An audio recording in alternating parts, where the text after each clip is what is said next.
Em nome de Deus, digo, sob a proteção de Deus, declaro aberta a presente sessão e convido o eminente deputado primeiro secretário, Kennedy Nunes, para proceder à leitura da ata da última sessão. Boa tarde, senhor presidente. Boa tarde a todos que nos acompanham pela rádio digital, pela TVA, aos catarinenses que estão aqui acompanhando o trabalho desta tarde. Muito obrigado pela presença de vocês. Eu faço agora a leitura da 37ª sessão ordinária da terceira sessão legislativa da 18ª legislatura da Assembleia Legislativa do Estado de Santa Catarina, que foi realizado no dia 9 de maio de 2017, com a presidência dos deputados Silvio Drevik, Aldo Schneider, Kennedy Nunes e Maurício Scudlar, e ainda a secretaria dos deputados Kennedy Nunes, Maurício Scudlar e o deputado Manuel Mota como secretário ad hoc. Às 14 horas do dia 9 de maio de 2017, nessa cidade, em Florianópolis, capital do estado de Santa Catarina, reuniu-se a Assembleia Legislativa em sessão ordinária. Havendo quórum regimental, o senhor presidente declarou abertos os trabalhos e convidou para fazer a leitura da ata como secretário ad hoc o deputado Manuel Mota, que foi lida e aprovada na sequência sem restrições. O expediente foi distribuído na sessão e em breves comunicações ocuparam a tribuna os senhores deputados Dirceu Dresch, Maurício Scudlar, Kennedy Nunes e João Amin. No grande expediente, nesse horário destinado aos partidos políticos, ocuparam a tribuna os senhores deputados Dirceu Dresch pelo Partido dos Trabalhadores, Antônio Aguiar e Manuel Mota pelo PMDB, Kennedy Nunes pelo PSD e João Amin pelo Bloco Parlamentar PP-PR-PSB. Ato contínuo, o senhor presidente suspendeu a sessão por até 16 horas, que foi reaberta no horário marcado, e o presidente adentrou no próximo bloco, que foi a ordem do dia. O senhor presidente comunicou que a Comissão de Constituição e Justiça apresentou parecer contrário ao projeto de lei número 232/2016 e parecer favorável ao ofício 528 de 2016. A Comissão de Defesa e Direitos da Pessoa com Deficiência apresentou parecer favorável aos ofícios 55, 188, 210 e 396/2016. Este ofício foi aprovado em turno único por maioria, com voto contrário do deputado Fernando Coruja, a admissibilidade da medida provisória 211/2017.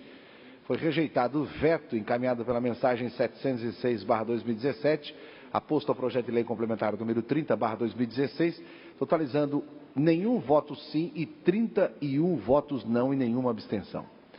Foi mantido ainda o veto da mensagem 709/2017, aposto ao projeto de lei 308/2015, totalizando 17 votos sim, 11 votos não e nenhuma abstenção. Foi mantido ainda o veto encaminhado pela mensagem 710, aposto ao projeto de lei 197/2016, totalizando 12 votos sim, 14 votos não e nenhuma abstenção. E foi mantido o veto encaminhado pela mensagem 1080, aposto ao projeto de lei 302, totalizando 27 votos sim, 1 voto não e nenhuma abstenção. Foi ainda mantido o veto encaminhado pela mensagem 1497, aposto ao projeto de lei número 200/2013, totalizando 27 votos sim, 1 voto não e nenhuma abstenção. Foi aprovado em turno único a admissibilidade da proposta de emenda à Constituição número 11/2015. Ainda foram aprovados os pedidos de informação 40 e a moção número 73. Outro sim, o senhor presidente deferiu os requerimentos 420 a 423/2017. Em explicações pessoais, ocuparam a tribuna os senhores deputados César Valduga e Mário Marcondes. Nada mais havendo, senhor presidente, antes de encerrar a sessão, convocou outra sessão ordinária para o horário regimental no dia seguinte. Para constar, eu, primeiro secretário, fiz e mandei digitar a presente ata que eu acabo de ler, senhor presidente. Obrigado, deputado Kennedy Nunes. Em discussão, ato que acaba de ser lida. Não havendo quem queira discutir, em votação, quem tiver de acordo, permaneça como está. Aprovada. Solicito à assessoria que proceda à distribuição do expediente. Breves comunicações. Inscrito para falar o eminente deputado Kennedy Nunes por até 10 minutos. Muito obrigado, senhor presidente. Dar boa tarde aos deputados que estão aqui em plenário e também a todos que nos acompanham. Eu faço questão de trazer aqui hoje a este plenário um material, deputado Nilson e deputado Ismael dos Santos. Eu sei que vossas excelências, como eu, nós temos uma ligação muito forte com as entidades assistenciais. No caso do deputado Ismael, a luta que ele faz com as recuperações, os centros terapêuticos de recuperação de usuários de drogas, dependentes de químicos.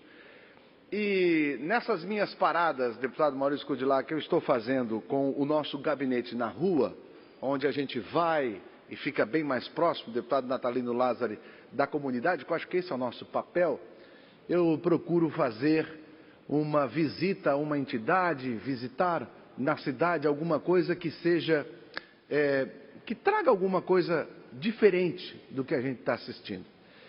E esse vídeo que eu vou rodar agora, senhor presidente, é uma das melhores visitas, deputado Ismael, que eu fiz a estes locais que trabalham com pessoas de vulnerabilidade social bastante atingida, dependentes químicos. E eles têm um negócio diferente. Eles não dependem um centavo do governo e nem de instituição nenhuma. Eu, Vossa Excelência, todos nós aqui, a todo momento a gente é procurado por pessoas que querem até abrir esses espaços para atender as pessoas, mas já perguntam aonde é que a gente pode conseguir ajuda. Esse pessoal que eu visitei na cidade de São Francisco do Sul, eles não pegam um tostão de nenhuma entidade governamental, de nenhuma igreja, de nenhuma instituição e não cobram nada para atender as pessoas que estão lá. Eu gostaria de mostrar no vídeo que local excepcional é esse e que exemplo para todos nós que trabalhamos nesse sentido. E eles disseram: Kennedy, eu quero que você vá lá, porque você vai ver que é possível fazer as coisas para ajudar as pessoas sem depender de ajuda nenhuma. Vamos ver o vídeo.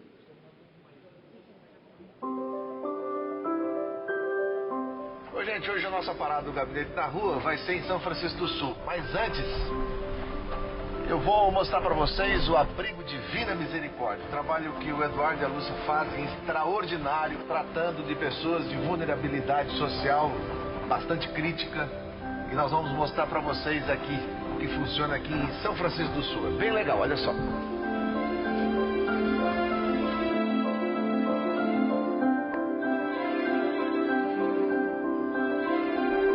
Essa casa foi inspirada nisso, né? Acolher essas pessoas que não têm para onde ir e dar para eles dignidade, devolver para eles a dignidade.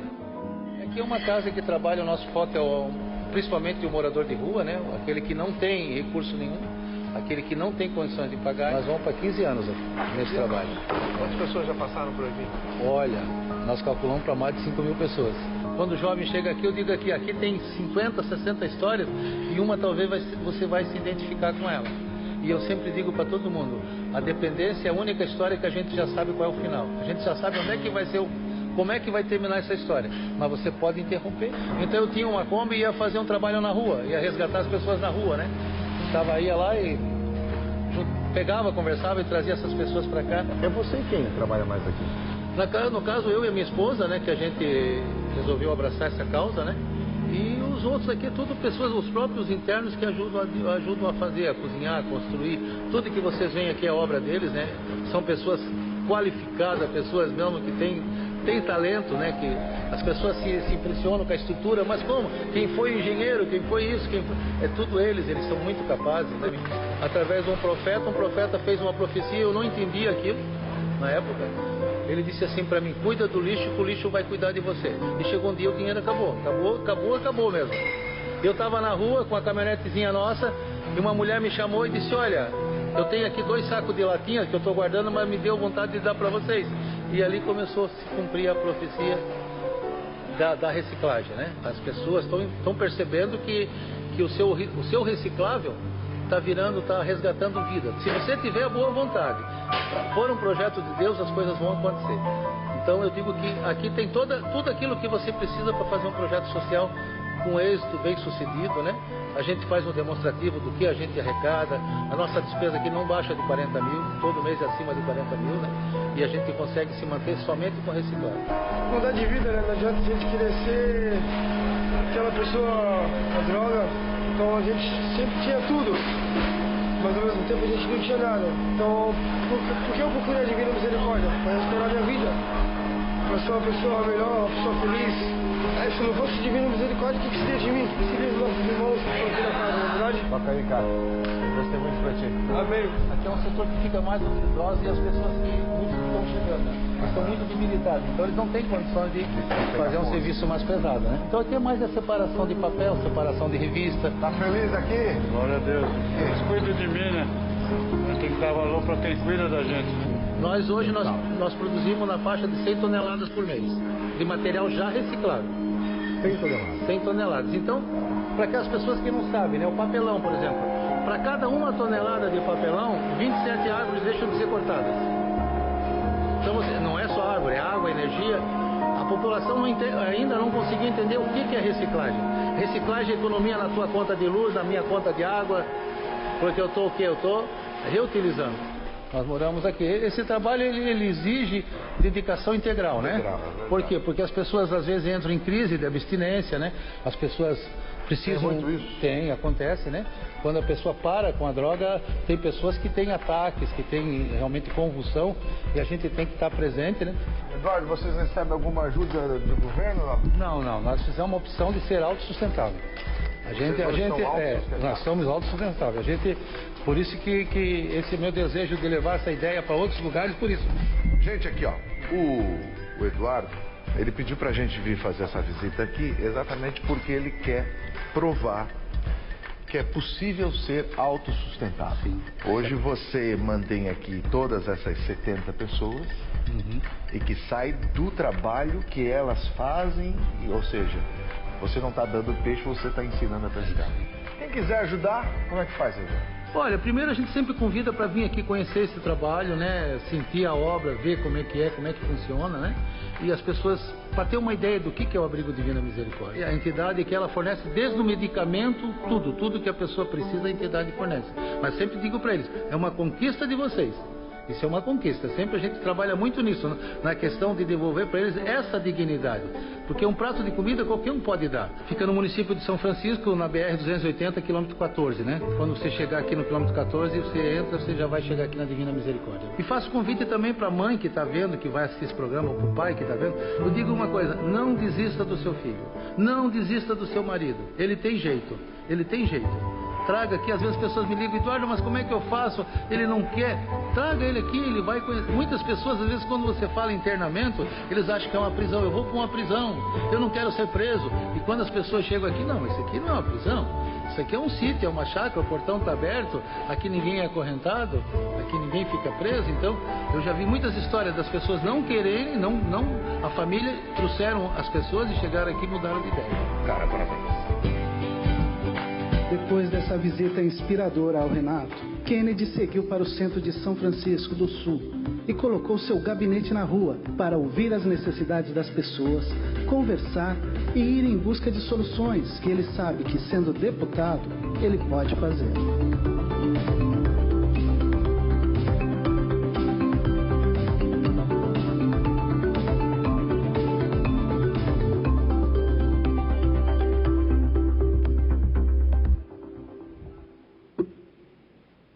Não tem muito o que falar, né? Essa entidade, deputado Ismael, inspiradora. Um casal que decidiu ajudar as pessoas. Já ajudaram mais de 5.000 pessoas. Sem ter um tostão do governo, sem depender um tostão de nenhuma igreja ou entidade e sem cobrar absolutamente nada de quem está lá. Eles trabalham, produzem e salvam vidas. Só tem que dar parabéns. Muito obrigado, senhor presidente. Obrigado, deputado Kennedy. Na sequência, inscrito para falar, o deputado Fernando Coruja. Na sequência, o deputado César Valduga. Na sequência, o deputado Maurício Scrudilac. Com a palavra por 10 minutos.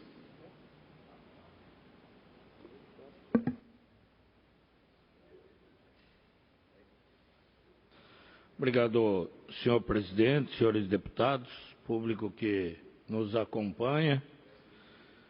Queria inicialmente fazer o registro que nós recebemos em gabinete as lideranças do município de Rio do Oeste, o vereador Odilo Vanderlind, irmão do ex-deputado federal Ivo Vanderlind, e ele que é vereador, já foi prefeito em Rio do Oeste, uma grande liderança, Paulo Spengler, também vereador, Odir França e a Luciana França, do mesmo município. E registrar também a presença do missionário Clóvis, que é lá de São Miguel do Oeste, o prefeito Adelmo, de Bela Vista do Toldo, vereador Ederson e o Samuel, presidente do PR do município de Romelândia, e do prefeito Raul de Matos Costas, e os vereadores João Moraes e Carlos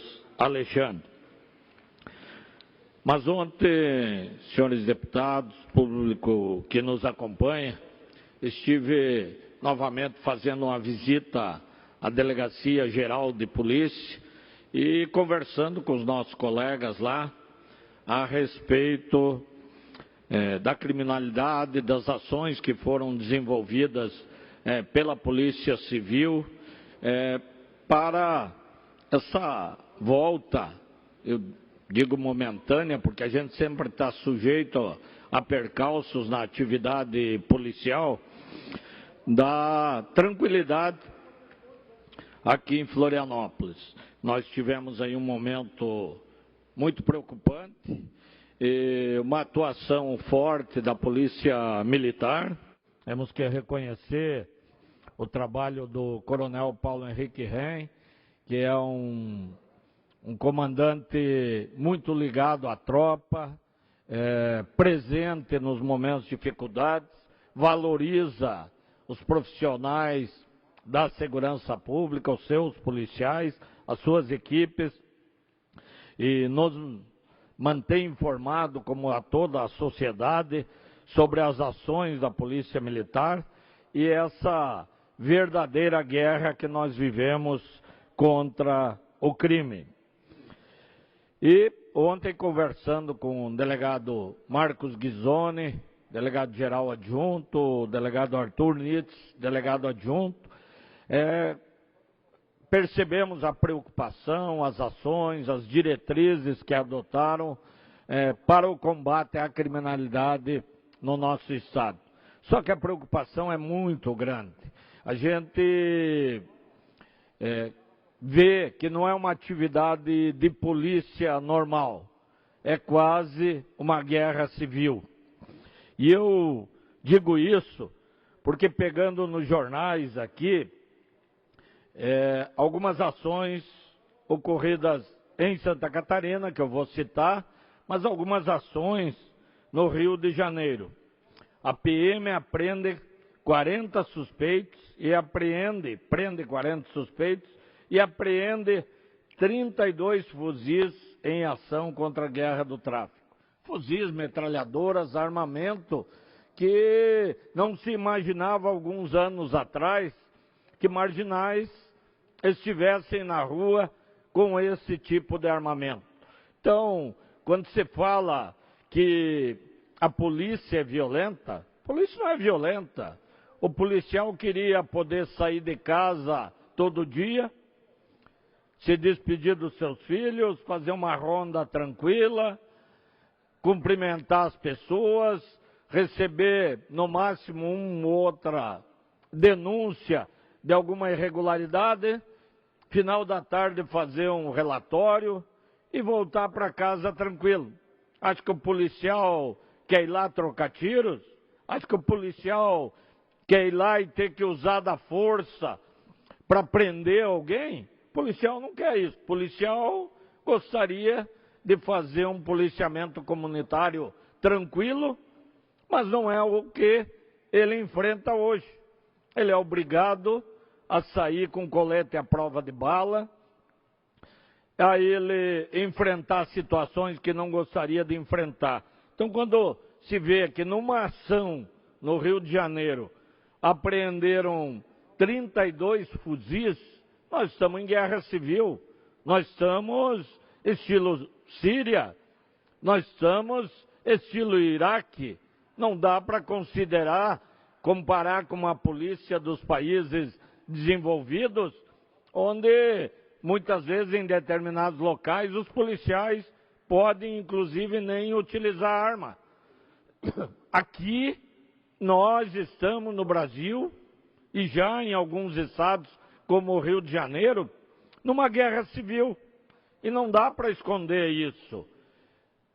Os marginais, quando recebem voz de prisão, não se rendem, eles reagem, eles atiram. Então, esses exemplos do Rio de Janeiro de apreensão de granada, metralhadora, fuzil, isso aí é arsenal de guerra, não é arsenal só de criminalidade.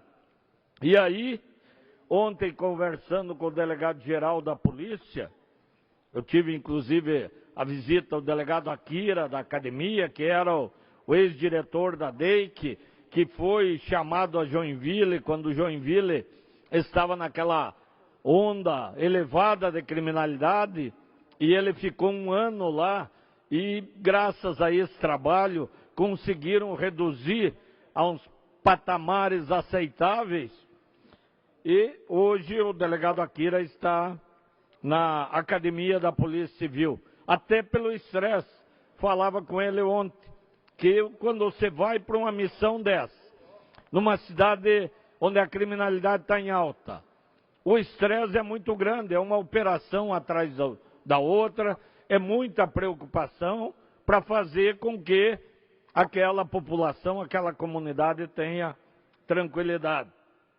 Aqui em Florianópolis também, DEIC apreende fuzis, submetralhadora e pistola de facção criminosa. Está aqui, fuzis e metralhadoras.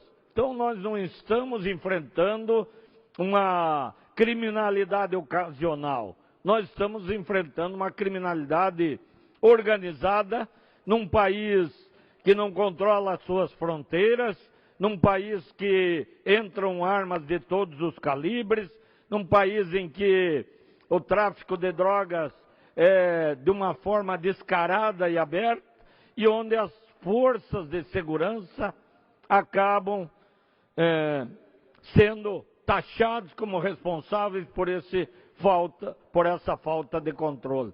E a gente tem visto, nós tivemos no mês de janeiro, fevereiro, inclusive ataques contra delegacias organizados de dentro dos presídios, e que a DEIC, inclusive, prendeu os suspeitos, apreendeu as armas, e está aqui registrado essas ações criminosas e depois a ação dos policiais.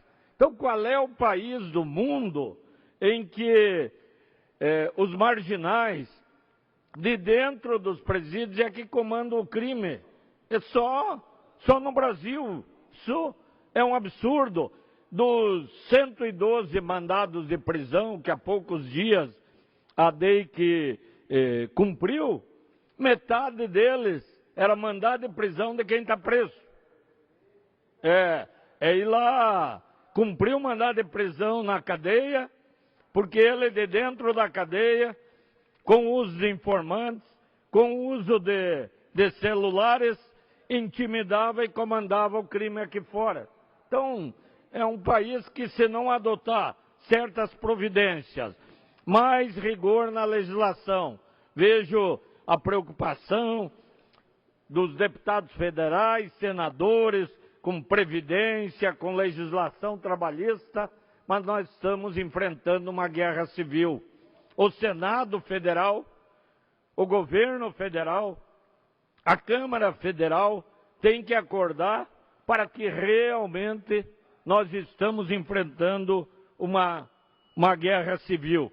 E a gente vê, e ontem conversando com o delegado-geral, com o delegado-geral adjunto, as ações, a preocupação, cada município, os municípios pequenos, onde a situação está mais sob controle. Mas se nós não tivermos uma mudança na legislação federal de combate ao crime, a sociedade, nós todos, estamos fadados a perder essa guerra.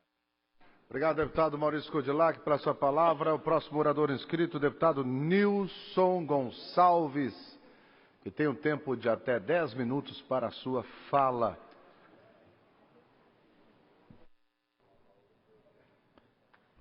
Senhor presidente, senhores deputados, senhores telespectadores também da TVAL, que acompanham diariamente a programação em todo o estado, e as pessoas que também estão visitando este recinto no dia de hoje, nosso muito obrigado pela atenção. Nessa esteira do que Vossa Excelência está falando, deputado Maurício Codilac, sobre a questão de segurança,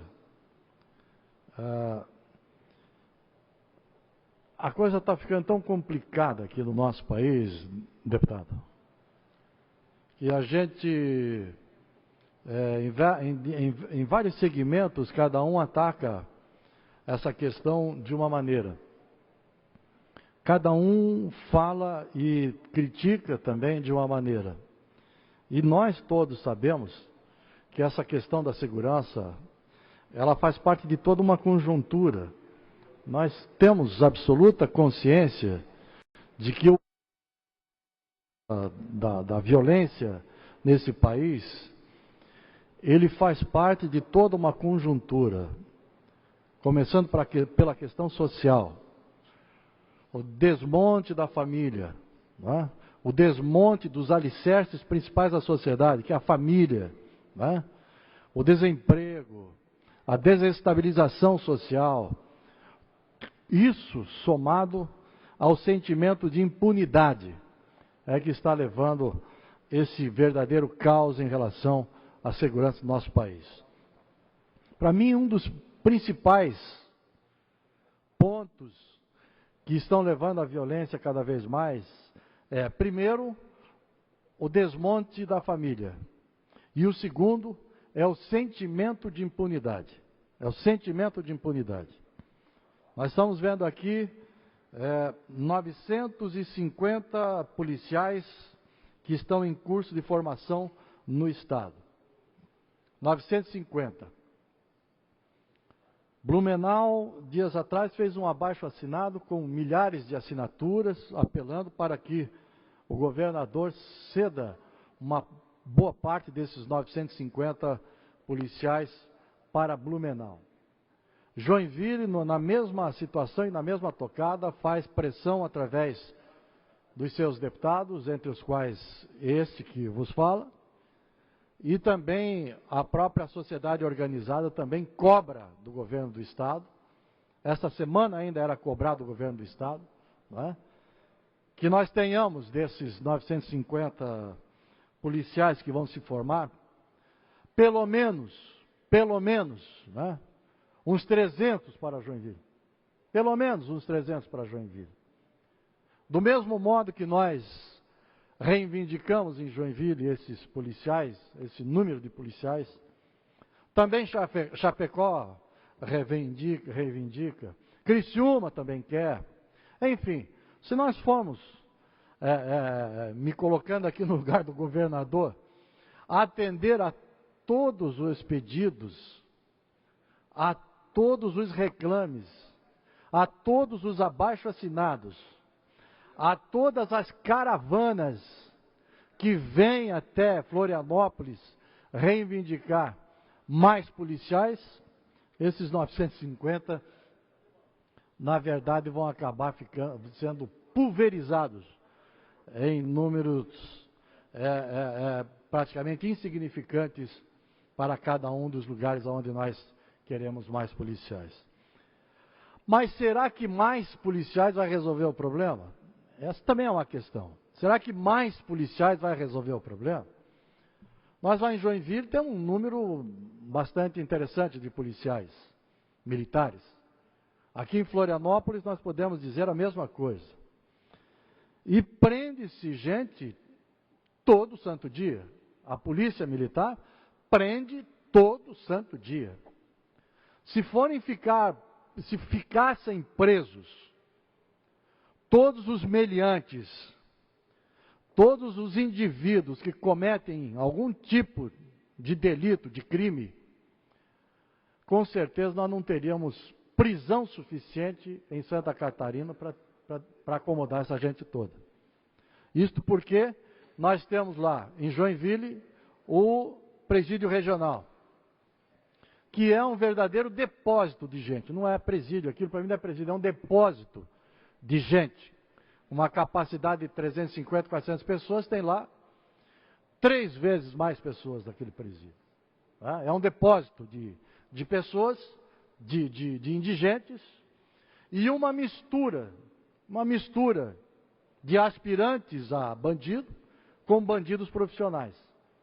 E outros que nem bandidos são, que na verdade são pessoas que delinquiram, pessoas que transgrediram a lei, mas que não são bandidos, tipo, cara que não pagou a pensão alimentícia para a mulher, ou coisa parecida. E vão todos para o mesmo lugar. E ali dentro, muitos acabam virando bandidos, outros acabam virando reféns dos bandidos, e outros acabam virando soldados dos bandidos. Ou seja, quando saem para fora, têm o compromisso de executar tarefas para aqueles que estão lá dentro, caso contrário, podem ter suas vidas ameaçadas ou a de seus familiares. Então é uma situação realmente muito complicada. E não está tão complicada porque, na medida que se prende, se solta. Na medida que se prende, se solta. É muito comum um cidadão ser preso, 2, 3, 4 serem presos porque assaltaram alguém, ou assaltaram um mercado, ou arrebentaram uma pessoa na rua e levaram dela o que tinha. É muito, mas muito comum essa pessoa sequer dormir na delegacia. Sequer dormir numa delegacia. No meu programa de TV no dia seguinte, nós damos a notícia e eu costumo dizer assim para você que devia estar na cadeia, mas está aí no sofá me assistindo. Então vou passar agora os acontecimentos que você provocou e que são notícia no dia de hoje. Porque assim, a grande maioria não fica preso. Não fica preso. E qual é o resultado disso? O sentimento de impunidade. É o custo-benefício. É o custo-benefício. Por que eu vou trabalhar? Por que eu vou trabalhar um mês inteirinho para ganhar um salário e meio? Se eu posso pegar um trabuco aí, um revólver até de brincadeira, enfiar no meu bolso e ameaçar, a pessoa já ergue o braço e já me dá tudo. E se eu for preso, eu levo um tapa na rosca do vidro ali, mas no dia seguinte já estou na rua. Por que eu vou trabalhar? Hoje em dia não está precisando nem arma. Se você chegar num comércio qualquer, enfiar a mão embaixo, passa o dinheiro para mim aí. Passa o dinheiro para mim aí. É só botar a própria mão. Quem é que vai arriscar? Já ergue o braço. Não, pode levar. Por favor, não me mate. Não me mate. É esse o sentimento. Tá? E o que acontece? Nós estamos numa situação realmente difícil em relação à questão da segurança. Muito difícil. Porque todos, indistintamente, todos, querem mais policiais. O que é que o número de policiais significa para a segurança? Eu acho que é importante, mas ele tem apenas um significado: a sensação de segurança. O sentimento, a sensação do cidadão comum de que está mais seguro, porque está vendo policiais, está vendo mais policiais. Esta é a grande e única vantagem de ter mais policiais, porque mais policiais significam mais prisões. Mais prisões significam mais solturas. Mais alvarás de solturas. Com certeza. Porque presos não ficam. Presos não ficam. Essa é que é a grande verdade. Até os pequenos traficantes ou os soldados dos traficantes não têm ficado mais na cadeia. Que estão mexendo com o que temos de pior na sociedade hoje, que são as drogas. Então é realmente uma situação triste, muito triste, e que requer, e digo mais para vocês, se nós queremos um país melhor, um mundo melhor, para essa geração está difícil. Precisa se construir um mundo melhor. Era para os meus netos e para os filhos dos senhores. E para isso precisa uma reestruturação muito profunda, começando pela educação, a reestruturação familiar.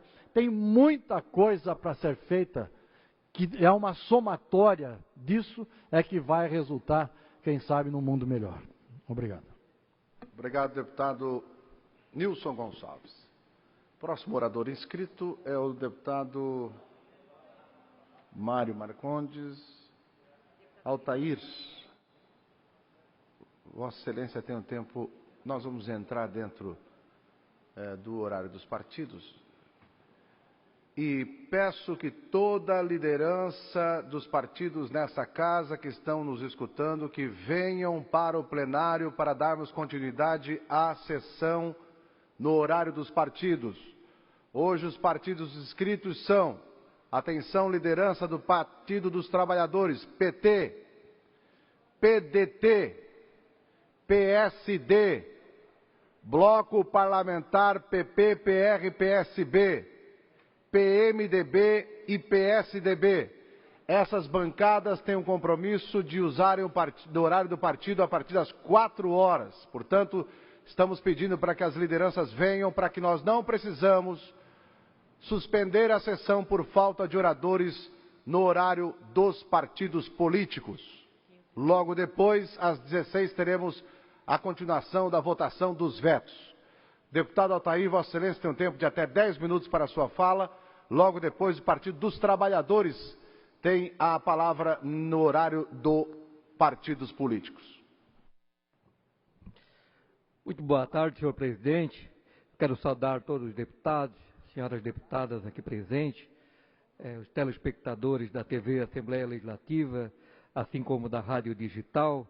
Hoje, senhor presidente, dia 10 de maio de 2017, a nossa Associação Chapecoense de Futebol, deputado Nilson, deputado Valduga, a nossa Associação Chapecoense de Futebol comemora no dia de hoje 44 anos de idade.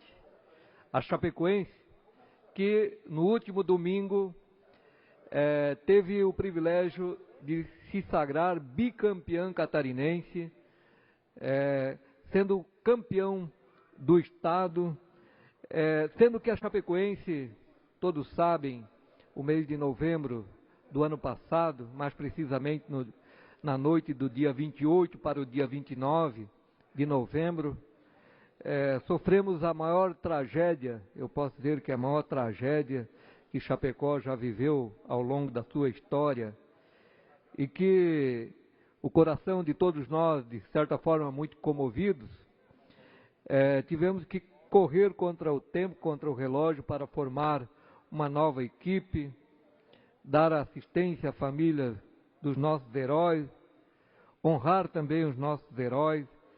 E no domingo passado, a Chapecoense se sagrou bicampeão. Realmente é algo muito importante a ser comemorado.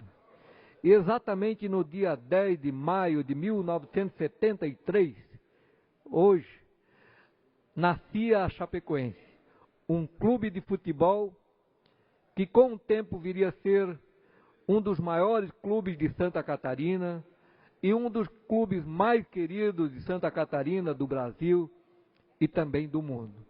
Um clube amado com torcedores, com a paixão, e todos os torcedores que já têm o seu clube de preferência adotam também a Chapecoense como segundo time. E hoje, exatamente, quando a Chapecoense comemora 44 anos, que os nossos jogadores, o atual elenco da Chapecoense, que tanto honra os nossos heróis, estão lá na cidade de Medellín, e hoje à noite nós vamos decidir o título mais importante da história do futebol catarinense, de um clube catarinense, que é a Recopa. Vencemos a primeira partida em Chapecó e agora com a segunda partida lá em Medellín. Eu sei que é mais uma noite, deputado Mário Mota, é mais uma noite memorável na história desse clube, que é um dos clubes mais amados do nosso país. Por isso, Vossa Excelência está com a parte, deputado Manuel Mota. Tadeu Silva, quero lhe cumprimentar e parabenizar pelo seu pronunciamento. Dizer que o ano passado, né, o Chapecoense foi campeão. Houve aquele desastre, houve aquele episódio lamentável, triste. Quer dizer, o time, quer dizer, praticamente foram todos embora. Quer dizer, a Chape teve coragem, o que sobrou da diretoria, do conselho, de retomar, fazer um novo time e campeão de novo de Santa Catarina. Tem que dar os parabéns, tem que reconhecer, né, que são guerreiros de verdade, em nome daqueles que foram, continuaram construindo a história linda do Chapecoense.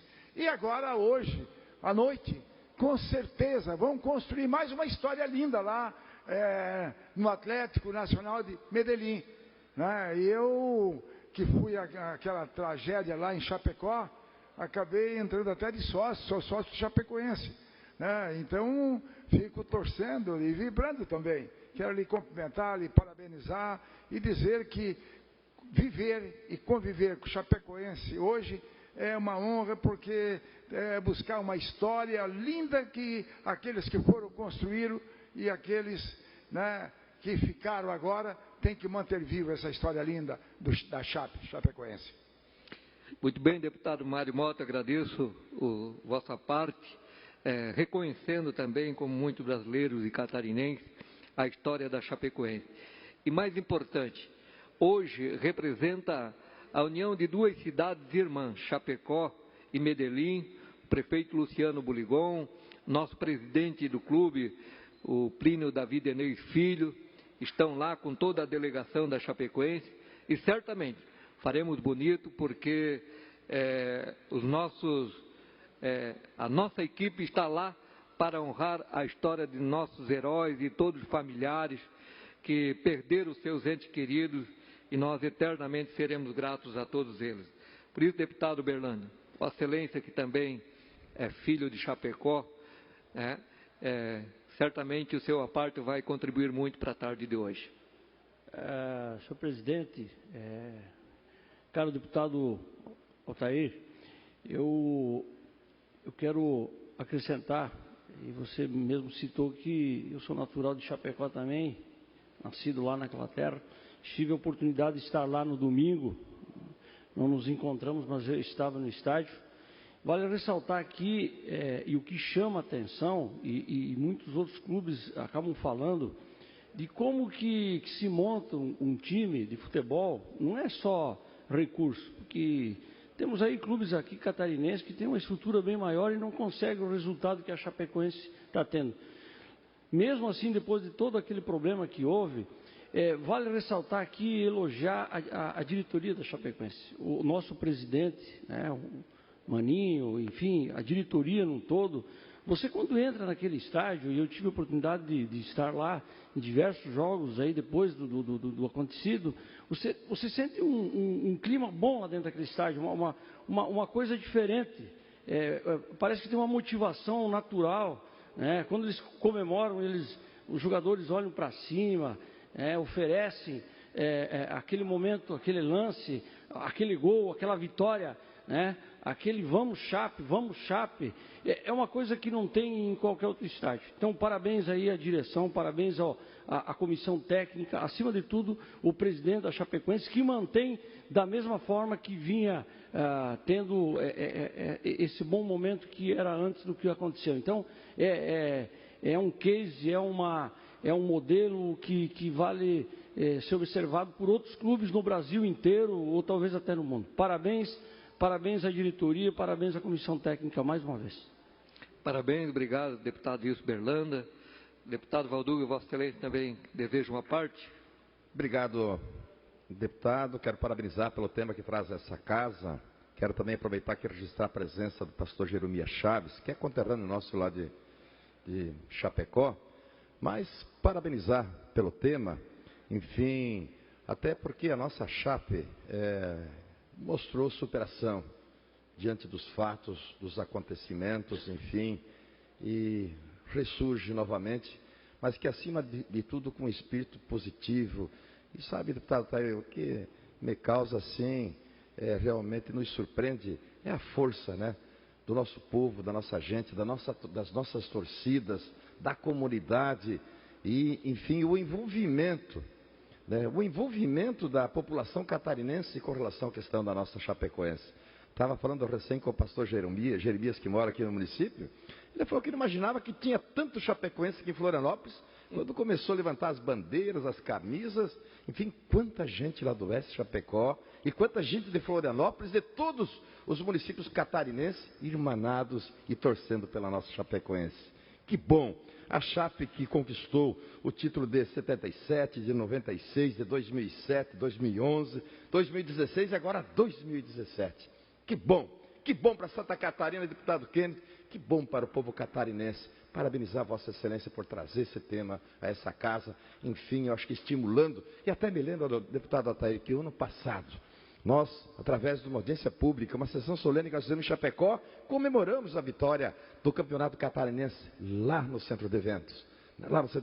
E agora, mais uma vez esse ano, a Chape surpreendendo, enfim, renascendo com muita garra, muita vontade e muita energia. Isso é importante. Parabéns, deputado. Desculpa do tempo que lhe tirei. Obrigado. Obrigado, senhor presidente. Eu quero agradecer. Falar da Chapecoense, nós poderíamos resumir em poucas palavras. Emoção, muita garra, muito amor, mas, acima de tudo, muita superação. E com a superação que estamos tendo, vamos ter sempre um clube vitorioso, honrando os nossos heróis. Muito obrigado. Obrigado, deputado Altair, e parabéns a toda a nação verde da Chapecoense pelo título que conquistou em cima do Avaí, lá no estádio Índio Condá. Vamos continuar agora. Agora vamos entrar para o horário dos partidos. O primeiro partido a ter espaço é o Partido dos Trabalhadores. Pergunta ao deputado Padre Pedro Baldiceira se quer fazer, segundo a sua bancada, unanimidade. Vossa Excelência pode ter a palavra pelo tempo de até 7 minutos. Logo depois, PDT, seguido pelo PSD. Com a palavra, deputado Padre Pedro Baldiceira. Senhor presidente, senhores deputados,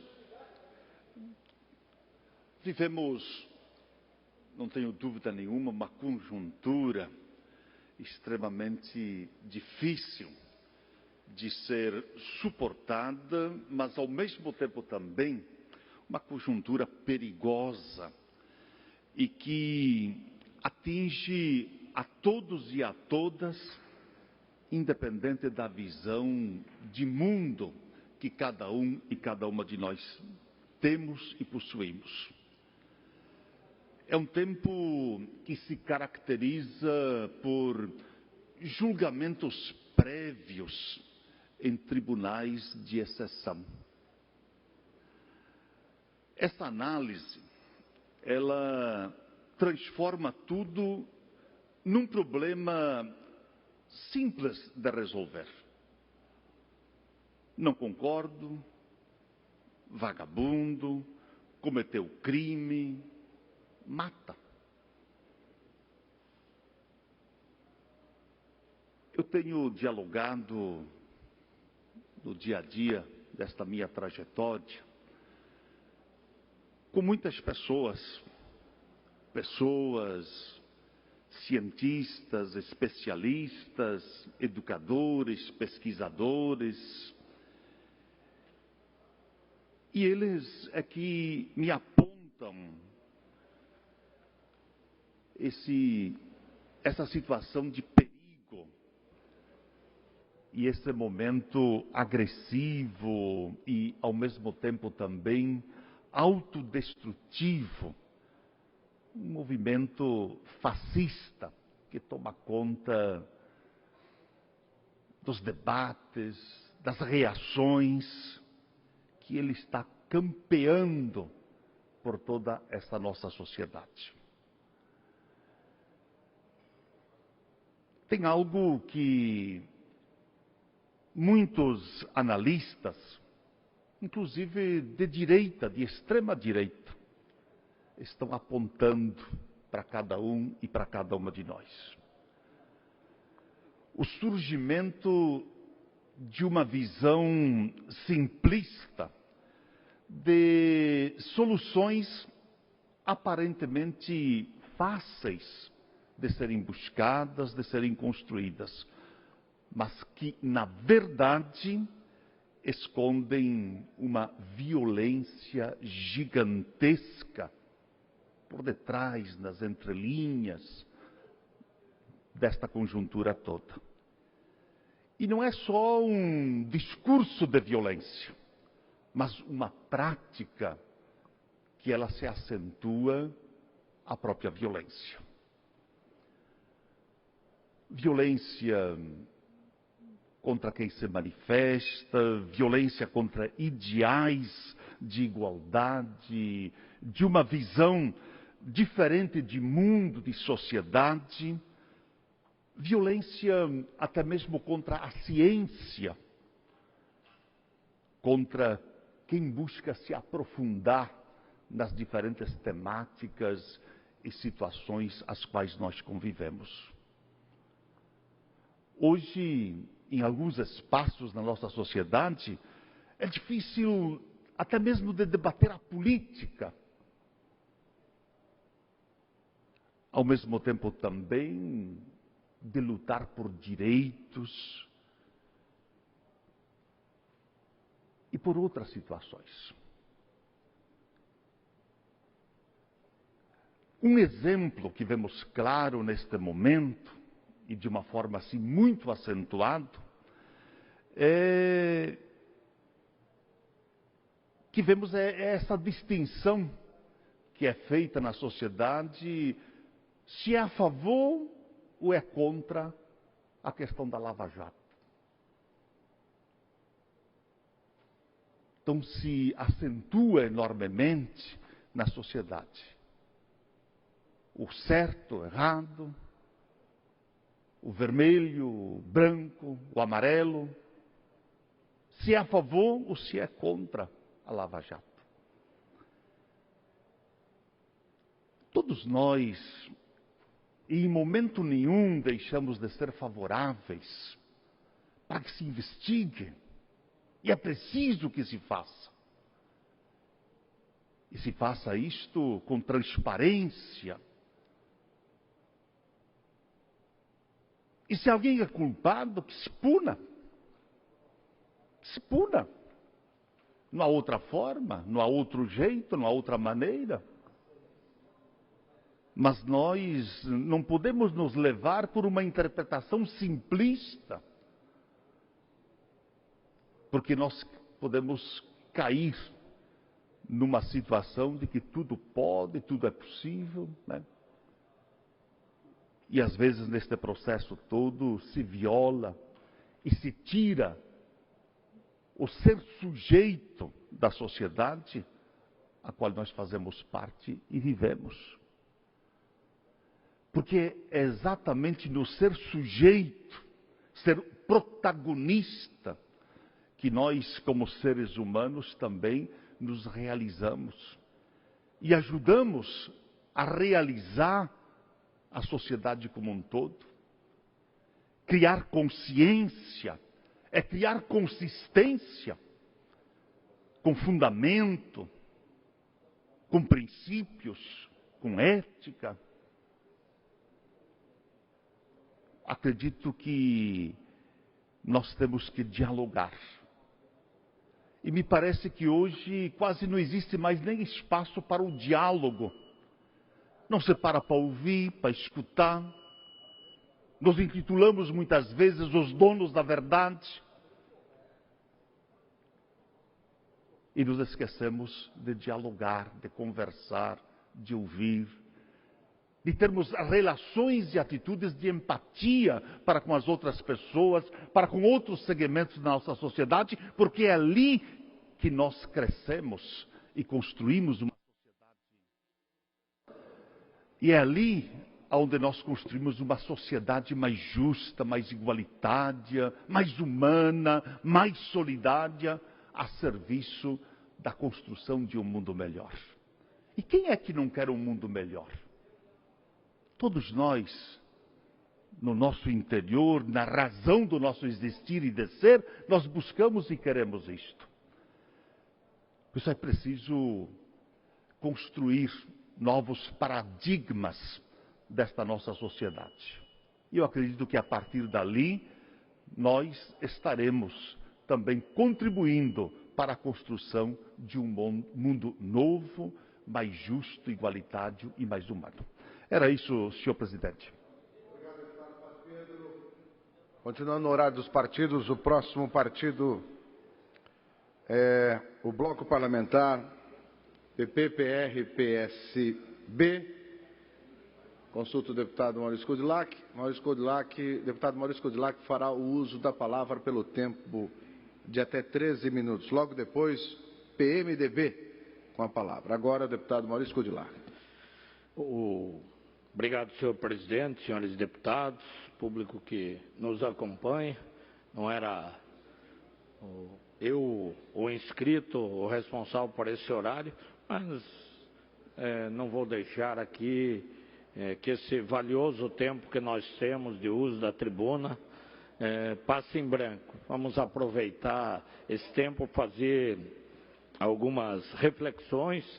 Eu, inclusive, ouvi aí o discurso muito ponderado, muito equilibrado, do deputado Padre Pedro, né? Como sempre, nessa linha, mas acho que nós passamos por um momento aí em que o Brasil está sendo passado a limpo. E nós vimos, deputado Berlanda, no nosso roteiro pelo Oeste Catarinense, nas reuniões que o PR fez nessa semana, no município de Concórdia, no município de Ponte Serrada, mais de 400 pessoas participando do debate, e a vontade da população de um Brasil novo, de um Brasil diferente. Nós não podemos continuar dessa forma que o país vinha. O país foi ficando tolerante com o erro, com o dolo, com a má-fé, e hoje a gente ouve falar em milhões e milhões e uma confusão na cabeça de tantos desvios nesse país que não se tem noção de tudo o que aconteceu. E isso tem que mudar, isso tem que ter um fim. Nós já tivemos lá atrás outros problemas, outras denúncias que vêm de outros petrolão, mensalão, e cada vez o cidadão acreditando que a gente possa ter um país diferente. Eu vejo, quando nós brigamos hoje pelo fim do foro privilegiado, que eu acho que ele tem que acontecer, se fazendo aí essa verdadeira mobilização política em torno desse julgamento do presidente Lula. É um julgamento normal. O Sérgio Moro, o juiz, disse nas redes sociais essa semana que é mais um ato do processo. E todo processo que você vai ouvir um acusado de um crime, ele tem aqueles trâmites ali. E é mais uma audiência que está tentando se transformar essa audiência do Lula num fato político.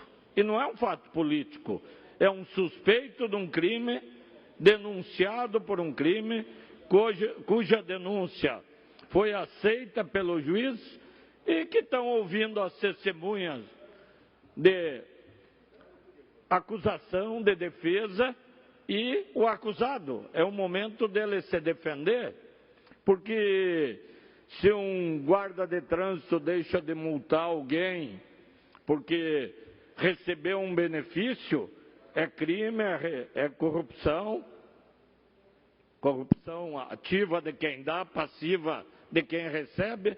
E agora quem recebe um triplex de uma grande empresa é um crime igual, mais grave ainda, mais grave.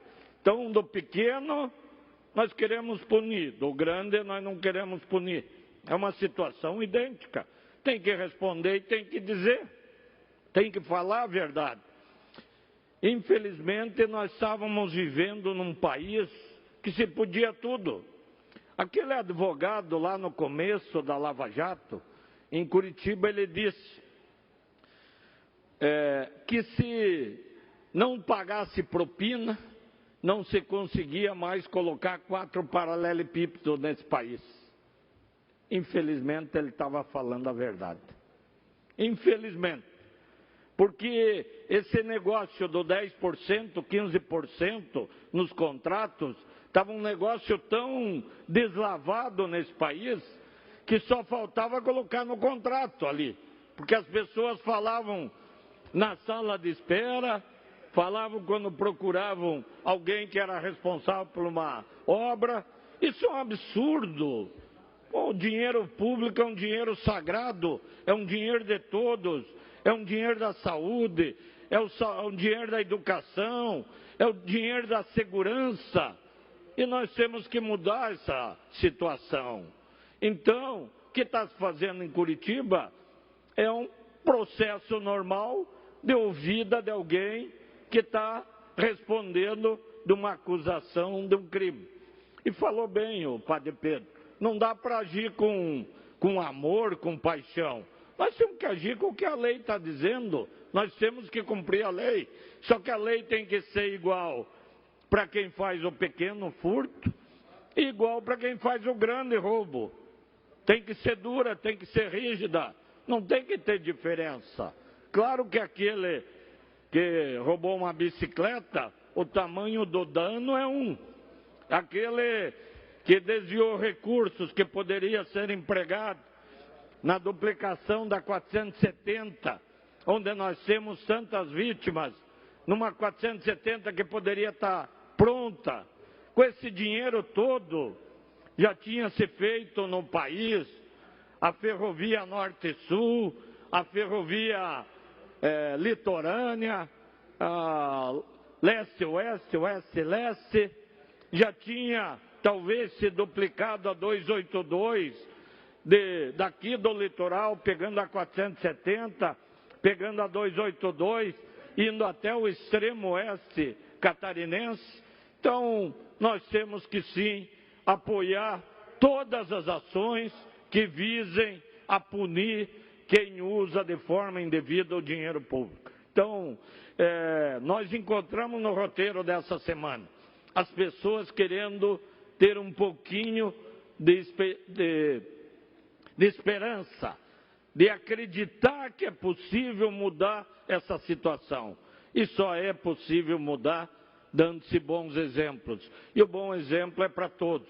Nós estamos aqui reclamando, e eu usei hoje da tribuna, que não se consegue conter a criminalidade, porque os presos que estão sendo presos já têm 40 passagens, 20 passagens, 60 passagens.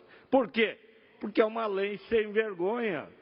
Então, se a lei não pode ser sem vergonha, nem para aquele que rouba pouco, porque esse de 40 passagens, ele só vai ficar preso o dia que ele praticar um latrocínio, o dia que ele matar um pai de família, o dia que ele matar uma professora, como mataram aqui no norte da ilha, daí sim vai se prestar atenção. Mas aquela justiça, o Ministério Público, o Poder Judiciário, que soltou ele tantas vezes nessas 40 passagens, se tivesse prendido na terceira, não teria ocorrido as outras 37 passagens. Então, ninguém acredita. O prefeito lá de Palmitos, conversando com ele, ele disse: Maurício, fui fazer uma palestra num colégio, conversar com os alunos, criança de 7, 8 anos. Aí um guri de 8 anos lá diz: prefeito, posso fazer uma pergunta? Ele: pode. A gente vê tanto na TV aí de problema nos municípios. Por que quando a gente é pequeno ensinam a fazer a coisa certa e quando a gente fica grande a gente faz a coisa errada?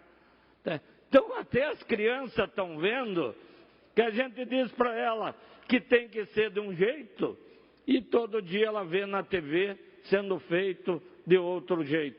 Então nosso país tem que ter esperança. E para ter esperança nós temos que dar exemplo. Porque como o guri disse, nós não estamos dando exemplo. Nós falamos uma coisa e nós fazemos outra. Aí não vai acertar nunca. As pessoas têm que ser analisadas não pelas suas palavras, mas pelos seus atos. É os atos que demonstram o verdadeiro caráter da pessoa. Falar bonito é fácil. Agora levar uma administração pública de forma zelosa, agindo com respeito ao cidadão, agindo com transparência, isso tem que acontecer. Será que esse país tem que ficar dependendo de meia dúzia de pessoas que hoje comandam partidos com tantas irregularidades e ninguém consegue mudar isso? Será que não dá para fazer uma transformação nesse país? Então é isso que nós queremos, é isso que nós temos esperança, mas que a mudança seja não por palavras, mas efetivamente por atos.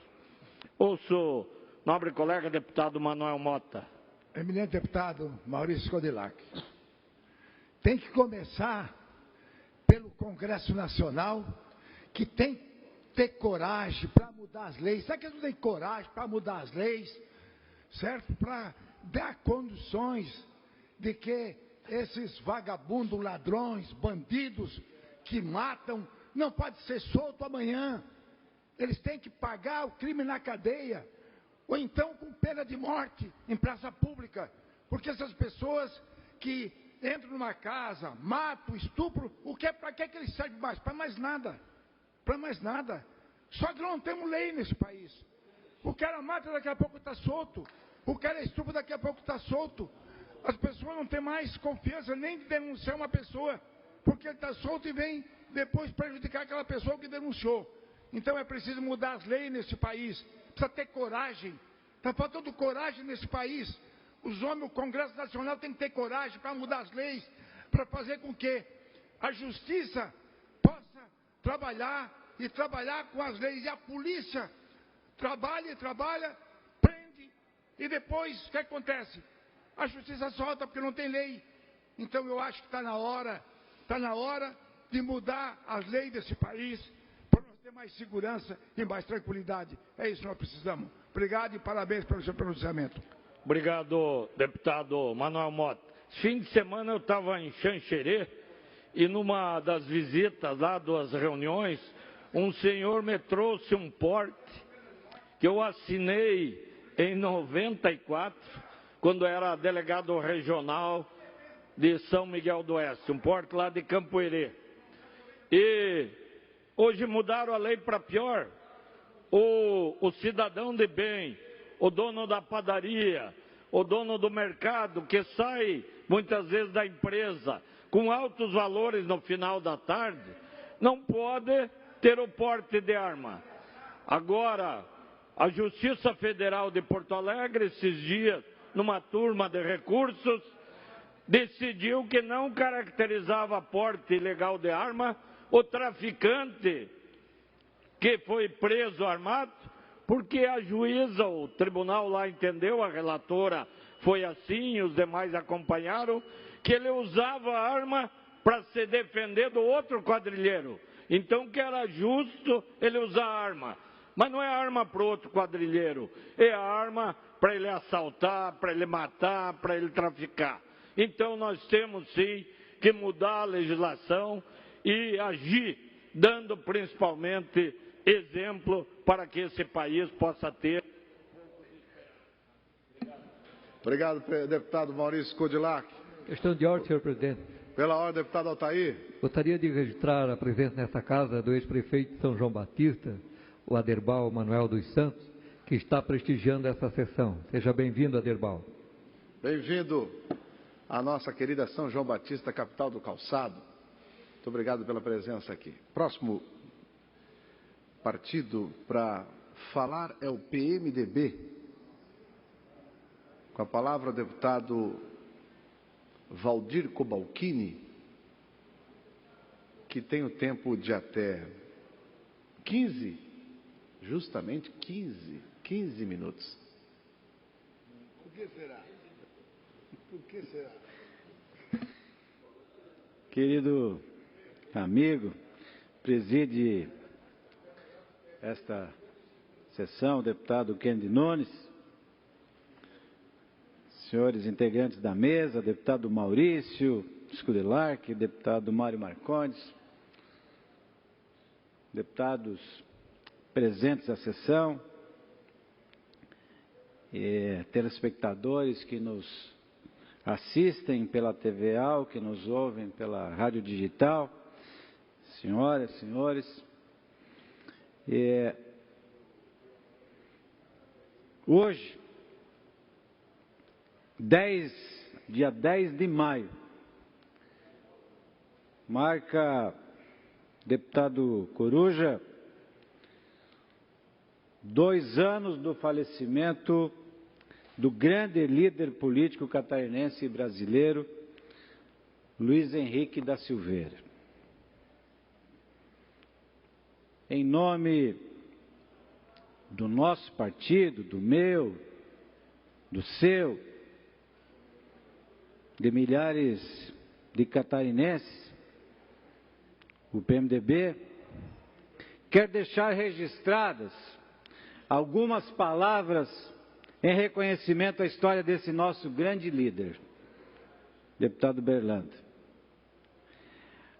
A imagem que busco materializar hoje e aqui, ainda muito viva em nossas mentes e em nossos corações, na simplicidade de um discurso, é a do cidadão Luiz Henrique da Silveira, deputado amigo Natalino Lázaro. Brasileiro, catarinense, filho, pai, irmão e amigo dos seus amigos, deputado Mota, cuja memória permanecerá viva na atividade que ele anteviu como sendo o caminho para o desenvolvimento e o crescimento do nosso Estado. A história de Luiz Henrique confunde-se com a história política do seu tempo. Militante político, na luta pelas diretas já, deputado constituinte e operário construtor do grande edifício da democracia, pela qual lutou até o derradeiro instante da sua vida. Luiz Henrique da Silveira homem com espírito indomável, reconhecido até mesmo pelos seus adversários políticos, sonhando com um futuro grandioso para nosso Estado, arregaçou as mangas da esperança e, oferecendo o seu trabalho, o seu esforço, o seu entusiasmo, contribuiu para transformar regiões inteiras de Santa Catarina. Temos regiões no nosso estado que podem ser conhecidas e reconhecidas como antes e depois de Luiz Henrique da Silveira. Penso que falo com certa propriedade, pois venho do oeste e do meio-oeste do nosso estado. E do meio-oeste, deputado Natalino, criou secretarias regionais em Caçador, em Videira, regiões que representamos. E na região de Caçador, dos 7 municípios, 4 deles ainda não possuíam, deputado Berlanda, acesso pavimentado.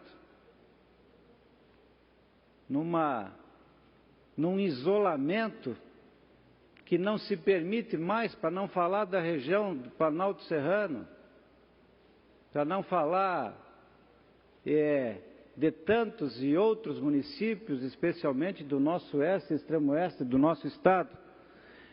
Deputado Maurício Scudelark, que não possuíam sequer uma ligação. Isso aconteceu no meio, aconteceu no oeste, no extremo oeste e aconteceu em toda Santa Catarina. Lutou como pôde contra a litoralização da nossa economia, incentivando a abertura de novas empresas em regiões deprimidas economicamente, como já falei, o oeste, o Planalto Serrano, o meio-oeste, municípios que não possuem as mesmas condições de municípios do Vale do Itajaí, do litoral do nosso estado. Eu quero, deputado Maurício, que foi importante dirigente, ocupou função importante no governo em que Luiz Henrique foi o governador. Quero ouvir com muita atenção sua parte. Obrigado, deputado Cobalcini. Quero me incorporar nessa justíssima homenagem ao ex-governador Luiz Henrique da Silveira, com toda a sua visão, com toda a sua ocupação como governador do estado. Sempre foi uma pessoa atenciosa, sabia ouvir os reclamos dos segmentos da sociedade, foi o responsável para encaminhar para essa Assembleia o direito à aposentadoria especial dos policiais. Tive a honra de ter sido delegado-geral da Polícia Civil quando ele foi governador. Nunca interferiu, nunca pediu nada em qualquer ação. Claro que sempre pedia um olhar especial para Joinville.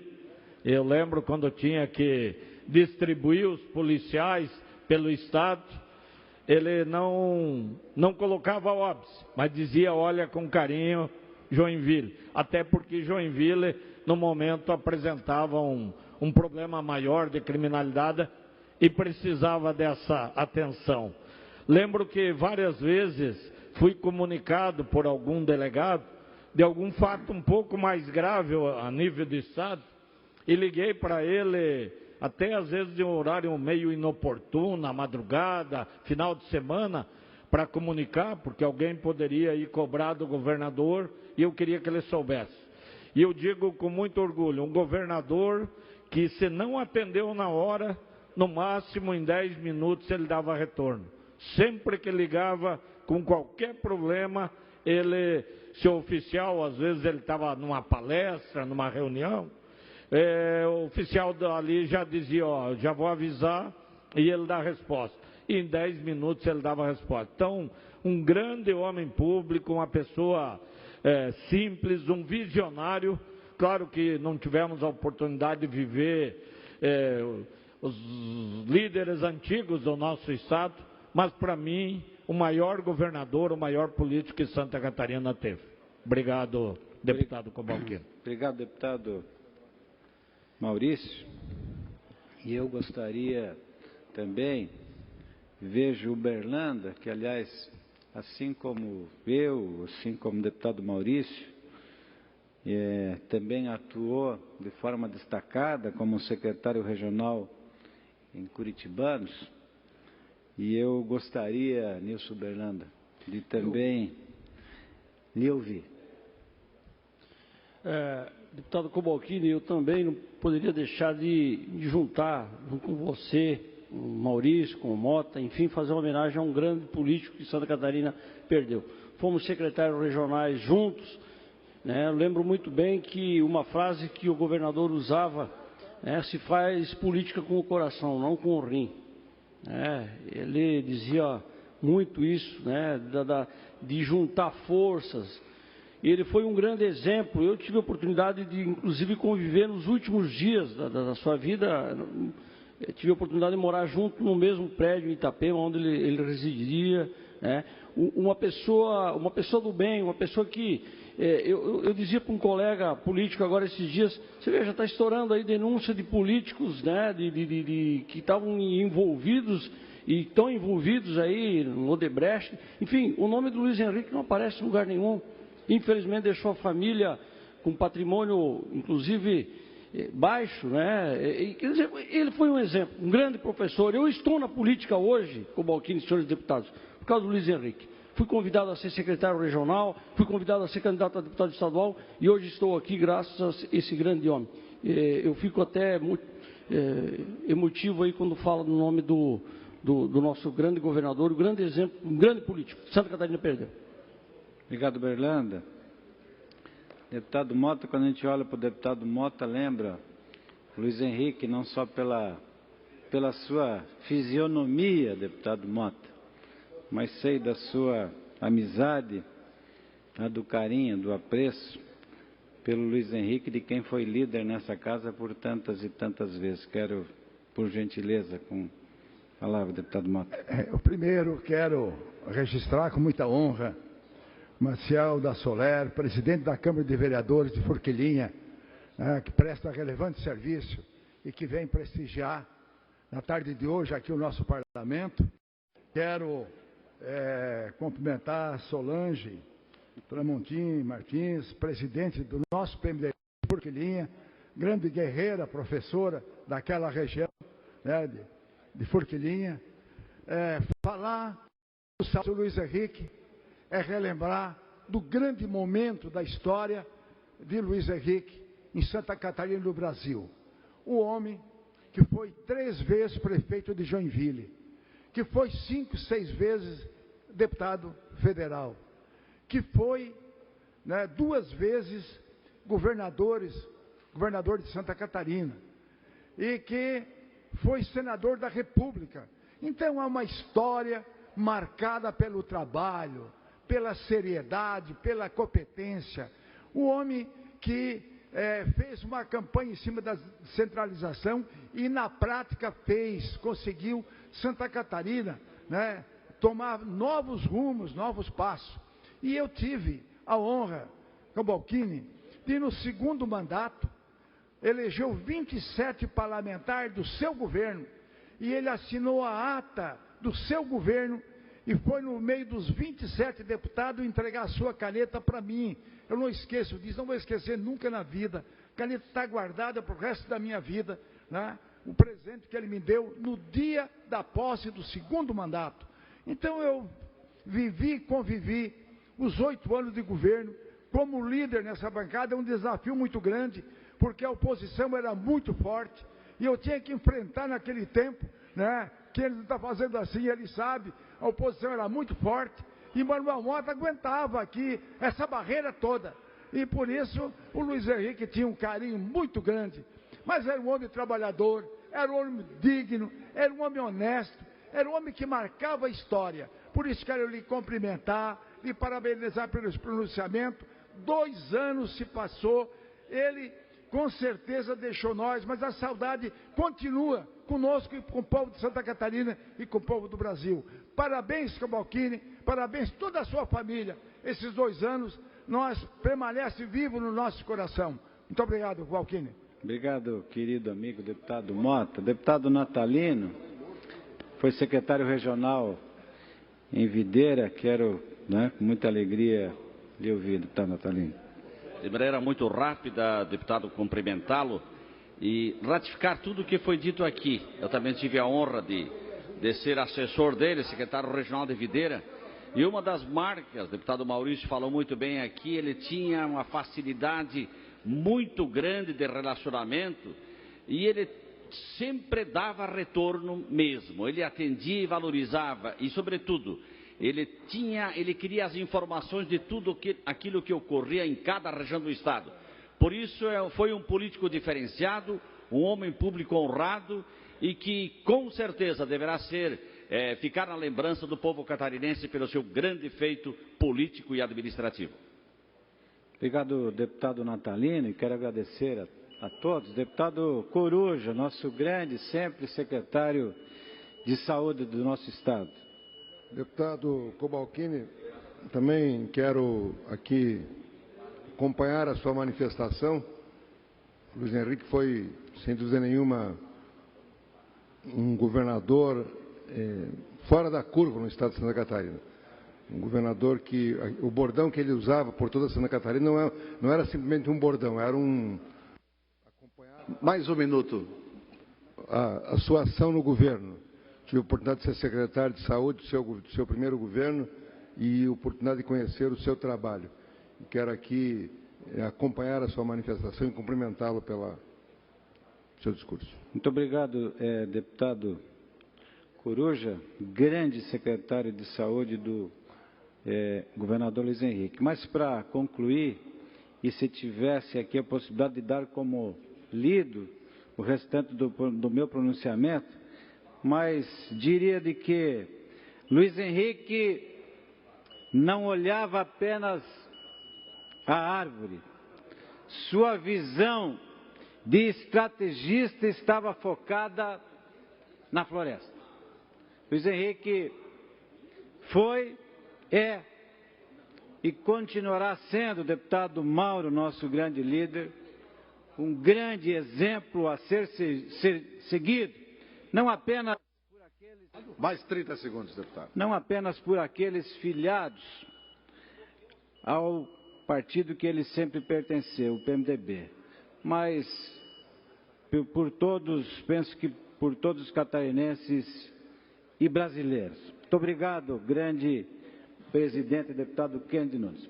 Obrigado, deputado Valdir Cavalcini, que falou em nome do PMDB. Próximo partido é o PSDB. Deputado Mário Marcondes tem o tempo de até 7 minutos para a sua fala em nome do partido PSDB. Boa tarde, senhoras e senhores deputados. Presidente Kennedy Nunes, nesse momento preside a sessão, ouvintes da TVA, o Rádio AL, público que nos honra com suas presenças, registrando aqui, devido aqui a presença do nosso ex-prefeito de nossa querida São João Batista. Cumprimentar também o nosso suplente vereador de São José, deputado Kennedy Nunes. Esse cara é o Bombril. 1001 votos cravados aqui no município de São José, o nosso amigo Jandir, vindo de Chapecó, terra do deputado Gelson Meriz, mas hoje residindo em São José e sendo um dos integrantes da fileira do PSDB de São José. Senhoras e senhores deputados, hoje, dia 10 de maio, se comemora o Dia Nacional do Guia de Turismo.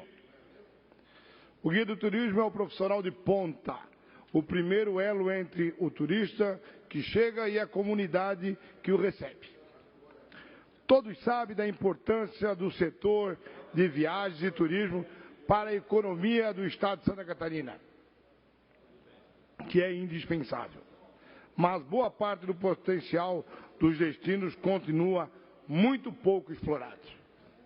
Santa Catarina possui riquíssimas atrações naturais, além de um patrimônio cultural diversificado, muito importante em termos de seu apelo turístico. Contudo, boa parte dessa diversidade permanece quase totalmente inexplorada.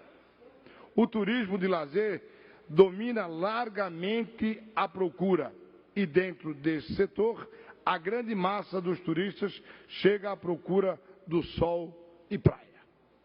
Além disso, existe uma sazonalidade acentuada nas chegadas e nos gastos, notadamente no que diz respeito ao visitante doméstico. Nesta semana que se passou, me reuni com esses profissionais que estão se organizando nos estados. Debatemos sobre a atual posição do Estado no turismo nacional, bem como sua importância na economia nacional, uma vez que o Estado de Santa Catarina é um dos principais destinos turísticos da América Latina. Todos foram enfáticos em ressaltar a importância de políticas públicas para fomentar a economia do setor turístico em Santa Catarina e no Brasil, tais como cobrança de agilidade na confecção das credenciais, presença constante nas reuniões do Conselho Nacional de Turismo, inclusão do Guia de Turismo na Portaria 311/2013, que trata da fiscalização dos prestadores de serviço na área de turismo. Colaboração do Ministério do Turismo na defesa dos guias de turismo no que tange à lei dos agentes de viagens, vetando alguns artigos que iriam prejudicar toda a categoria. Por fim, deixo uma saudação especial a Irma Carla, presidente da Federação Nacional dos Guias de Turismo, que esteve no meu gabinete e conversamos longamente sobre o assunto. Ao Sérgio José Lima, representante dos guias de turismo da região serrana. Ao Glademir Rodrigues, professor dos guias de turismo do SENAC na região serrana. E a Natália Freitas, coordenadora geral dos guias de turismo no núcleo de turismo da ACIF, Associação Comercial e Industrial de Florianópolis. Senhoras e senhores deputados, bem, vejo que é uma data de suma importância, dessa categoria, quem sabe, não tão bem representada no estado de Santa Catarina, e quem sabe até no Brasil, mas que faz com que o turismo se propague, faz com que o turismo esteja sendo representado em todo o estado de Santa Catarina por essas pessoas que se especializam, que conhecem suas regiões e que fazem o efetivo turismo de verdade, das pessoas poderem chegar em algum local e conhecer aquela cidade. Os locais turísticos, sejam praias, sejam... Hoje, Santa Catarina é abençoada com tudo isso, com montanhas, com cachoeiras, com mar, com dunas, enfim, todo o nosso turismo cultural de Santa Catarina, e aqui saliento, turismo cultural de São José, por exemplo, da nossa grande Florianópolis, com todas as belíssimas praias, mas sempre tem à frente de tudo isso o guia de turismo.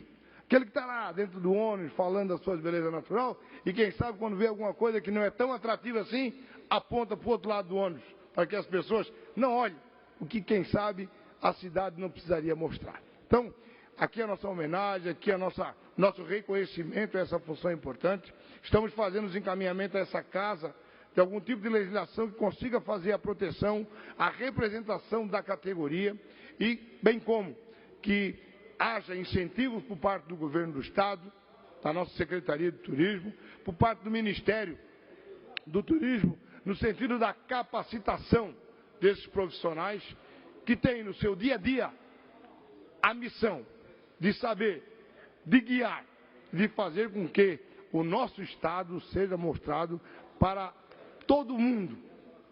Ou seja, uma função que Muitos, quem sabe, gostariam de fazê-la, de praticá-la, mas quem sabe não tem a capacitação técnica que essas pessoas têm de fazer. E o Estado tem que participar disso. O governo federal tem que participar, porque assim nós vamos fazer o verdadeiro turismo de verdade. Turismo esse que dá emprego, que arrecada impostos e que faz a nossa economia acelerar, principalmente no momento tão difícil que vivemos da economia nacional. E o turismo é, sem sombra de dúvida, um grande caminho a ser percorrido e trilhado para que tiramos o Brasil desse marasma. O turismo ele é fácil de fazer, ele é gratuito, vamos dizer assim, mas nós temos que vender bem o produto que temos. E eis aí a função primeira do nosso querido guia de turismo. Então, eis aqui, deixando aqui o nosso parabéns a todos vocês que se dedicam a essa nobre... Marcondes, pela ordem, deputado João Amin. Não, presidente Kennedy, só para cumprimentar o Daniel Rippler, vice-prefeito de São Lourenço do Oeste, em nome dele todos os visitantes que se encontram aqui na Assembleia Legislativa. Muito obrigado. Sejam bem-vindos a essa casa e é um prazer tê-los aqui. Muito obrigado.